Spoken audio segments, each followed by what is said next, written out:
You think you know people. You think you understand them because you've lived long enough, because you've seen enough smiles, enough lies, enough betrayals. But let me tell you something raw, something Nietzsche would whisper into your ear if he stood beside you right now. Most people live behind masks so thick that even they no longer remember who they are underneath. And if you can't read those masks, if you can't see through the subtle cracks in their soul, you will be fooled, used and consumed by others who understand the game better than you. The truth is brutal. You don't see people as they are. You see them as they want you to see them. That fake warmth in their greeting, that carefully timed pause in their story, that sudden burst of laughter, it's choreography. It's a performance designed to control your perception. Nietzsche warned us. Humans are not creatures of truth. They are creatures of survival. And survival often means deception. To read someone instantly is not about memorizing body language tricks or some cheap psychological hack. It is about sharpening your perception until you can feel the weight of another person's intentions in the silence between their words. It's about listening not to what they say, but to what they avoid saying, because silence is louder than speech, and the way someone hides themselves is the greatest confession of all. The first truth. Every human reveals their weakness through contradiction. A person who boasts about their strength is masking deep insecurity. A person who speaks endlessly of loyalty is often the one most ready to betray. Nietzsche saw through this. The more someone insists on a virtue, the more you should suspect the opposite lurking inside. Watch for the imbalance. Watch for the overcompensation.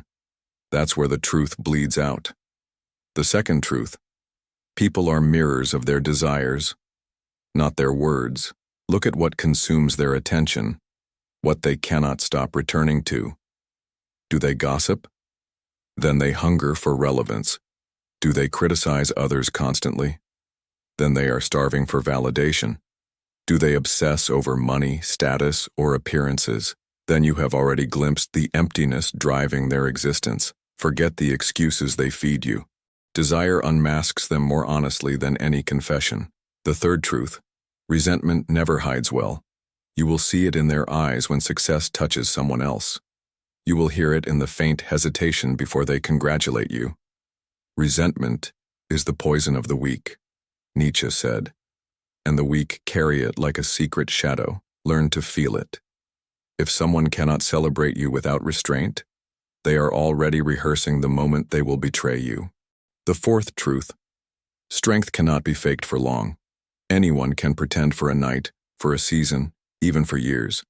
But when crisis comes, the mask collapses. Nietzsche believed that adversity is the great revealer, stripping away pretense until the soul stands naked. So if you truly want to read someone, do not watch them in comfort. Watch them in conflict, in exhaustion, in fear. That is when the actor disappears and the truth appears. And here is something most people don't want to hear. You can't read others until you first read yourself, because the lies you tell yourself are the same lies you will accept in others. If you deny your own weakness, you will miss it in those around you. If you bury your own shadows, you will be blind to the shadows in their eyes. Nietzsche's greatest lesson is this. Clarity about others begins with brutality toward your own illusions. Look around you. The people you think you know, your friends, your family, even the one who lies next to you in bed, they are not as transparent as you imagine. Every human being is a battlefield of contradictions, secrets, and suppressed desires. If you stop taking their words at face value, if you train yourself to pierce through the comfortable surface, you will never again be deceived so easily. Because in the end, to read someone instantly is not magic. It is simply the courage to see what is already there, staring back at you, waiting for you to notice. You want to know the cruelest truth Nietzsche taught us? People are not who they say they are. They are who their patterns reveal. Words are cheap. Promises are easy. But repetition exposes the soul. A man who lies once will lie again. A woman who manipulates once will manipulate again. No matter how beautifully they disguise it, the cycle always returns. To read someone instantly, you must study the rhythm of their actions, not the melody of their speech. The fifth truth. People betray themselves in small details. Watch their eyes when they speak. The eyes cannot maintain consistency with the mouth. If they say they admire you but their gaze drifts with envy, believe their eyes. If they promise you loyalty but their hands fidget as though preparing for escape, believe their body. Nietzsche's insight was simple. The unconscious leaks through the flesh. Every forced smile, every delayed response, every tremor of the hands, these are confessions disguised as movements. The sixth truth: no one can fully suppress their contempt. They may bow, they may flatter, they may pretend to respect you, but contempt eventually rises to the surface like smoke escaping from fire. It seeps into their tone when they speak about you in your absence. It shows in the half-hearted applause, in the sharp joke masked as just teasing. Learn this: contempt is rarely declared, it is always leaked. The seventh truth: those who speak constantly of morality are often running from their own corruption. Nietzsche despised this hypocrisy more than anything. The louder someone preaches about honesty, the more certain you can be they are hiding dishonesty in their life. The louder they condemn others, the more desperate they are to keep their own sins unseen. To read someone instantly is to pierce the smokescreen of exaggerated virtue. The eighth truth: weakness loves to disguise itself as kindness. Many will present themselves as endlessly giving, endlessly patient, endlessly forgiving. But beneath it often lies fear. Fear of conflict, fear of rejection, fear of standing alone. And what looks like kindness becomes a prison of self-denial. Nietzsche warned, do not mistake cowardice for virtue. When someone cannot say no, when they bend until they break, they are not kind. They are enslaved. The ninth truth: anger unmasks truth faster than any confession. In rage, the polished mask shatters, and the raw soul bursts through. That's why you must never fear someone's anger. It is the most honest version of them you will ever see. The insults chosen in fury are rarely random. They come from the deepest well of their true judgments. When someone is angry, listen carefully. They are finally telling you what they truly believe. The 10th truth: watch what people envy. Envy is the purest window into the soul. They may deny what they want. They may even despise it outwardly. But envy always points to their secret desire. If they envy beauty, it reveals their emptiness. If they envy power, it reveals their weakness. If they envy peace, it reveals their torment. Envy is the X-ray of the heart. And let us not forget, Nietzsche believed that people fear those who see too clearly. When you truly learn to read someone, you will notice their discomfort. They will avoid your gaze, change the subject, or grow defensive in your presence. Why? Because they feel naked before you. They sense you can see the hunger in their soul, the contradictions in their character, the fractures in their mask. Reading people is not only about perceiving them.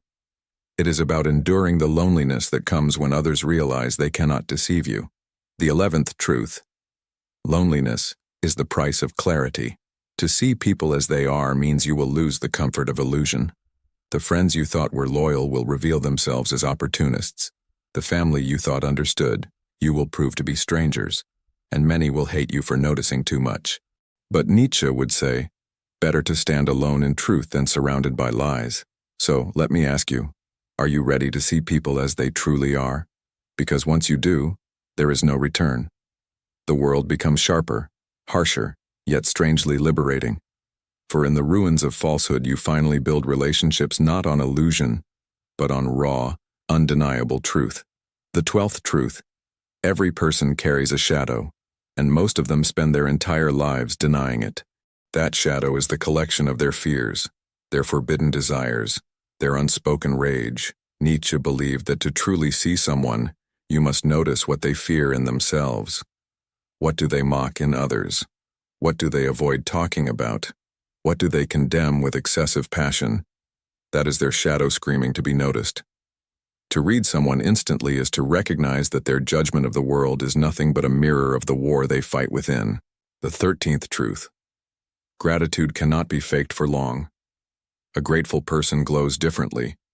Their presence humbles you without words, but the ungrateful soul, no matter how polite, will eventually reveal itself. They will keep score. They will resent what they owe. They will shrink every gift into a burden. If you want to see a person's true character, observe how they handle blessings. Nietzsche knew, Gratitude is not an attitude. It is evidence of inner strength. The 14th truth. Watch how someone treats those who can do nothing for them. Respect given to power is easy. Respect given to the powerless is rare. The way someone speaks to the waiter, the cleaner, the stranger on the street tells you more than 1,000 conversations ever could. Nietzsche despised herd morality, yet he understood that true nobility is revealed in how one handles the powerless. If someone despises weakness, they expose the fragility of their own soul. The 15th truth. Humor reveals truth. Jokes are never just jokes, they are confessions wrapped in laughter. Pay attention to what people choose to laugh about, who they mock, what they find amusing. Humor exposes their hidden values, their secret resentments, their unspoken cruelty. Nietzsche would say, listen closely to someone's laughter, for it tells you where their soul feels safe enough to speak honestly. The 16th truth. Pay attention to how people handle silence. The strong sit in silence with ease. The weak rush to fill it with noise, distraction, and empty words. Silence terrifies those who cannot bear to meet themselves. And here lies the secret. If someone cannot be alone with silence, they will never be able to face you with truth. To read someone instantly is to observe whether they find comfort or terror in the quiet. And now the final truth, the 17th. Every human being is writing a story with their life, and that story is always louder than their words. Look beyond their excuses, their performances, their masks. Observe their trajectory. Are they growing or shrinking? Are they building or destroying? Are they moving toward truth or further into illusion? Nietzsche believed that destiny is revealed not in a single act, but in the direction of a life. To read someone instantly is to step back and see the entire arc of who they are becoming. So what do you do with these truths? Once you begin to see people in this raw light, life changes. You will no longer be surprised by betrayal. You will have seen the hints long before. You will no longer mistake weakness for virtue. You will recognize the fear behind the mask. You will no longer fall into the traps of envy, resentment, or false loyalty. You will see them unfolding in real time. And yes, this clarity may hurt. It may isolate you. But it will also set you free. Because Nietzsche's lesson is not just about reading others, it is about protecting your soul. When you can read people, you stop living as their victim. You stop giving your trust to the wrong hands. You stop wasting your energy on those who drain you. Instead, you begin to choose with precision. You begin to surround yourself with those rare souls who do not hide behind masks, who do not drown in resentment, who walk with their shadows integrated, their desires honest, their strength authentic. And, just maybe, you begin to hold yourself to the same standard. You begin to strip away your own masks. You begin to confront your own shadow. You begin to live not as a puppet of illusions, but as someone who sees, clear, sharp, unflinching. And that is the point. To read someone instantly is not a trick to manipulate others. It is a discipline to free yourself from the lies of the world. So here is your choice. Keep living in the comfortable fog where everyone tells you who they are, and you believe them. Or open your eyes to the brutal, liberating clarity Nietzsche tried to give us. It will not always be pleasant, but it will always be true. And sometimes, truth is the only medicine strong enough to heal a soul that has been asleep too long.